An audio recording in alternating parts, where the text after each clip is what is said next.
ఆయన వెంబడించేవాడమో కూడా. మరి ఈయన వెంబడించేవారే ఈ రోజున దెయ్యాలు వెళ్ళగొడుతుంటే, అబ్బాయి ఇది దేవుని పని కాదని అంటారు ఎందుకు?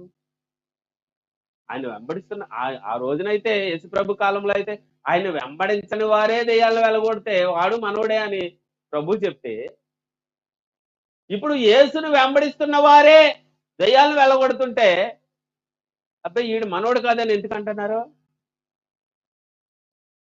ఒకసారి ఇక్కడే మనం చూసాం కదా, ఒక ఆమెను దెయ్యం పట్టుకున్నప్పుడు ప్రార్థన చేయక ఆమెలో నుంచి దెయ్యము వెళ్ళిపోయింది కదా. దేవునికి మహిమ కలుగును గాక. హల్లెలూయా. దేవుడే చేస్తాడండి ఆ కార్యం. మనం ఎవరమా? మనల్ని ఉపయోగించుకుంటాడు దేవుడు అంత టైంకి, అంతే కదా. దేవుడే మనల్ని ఆ సమయానికి ఉపయోగించుకుంటాడంతే.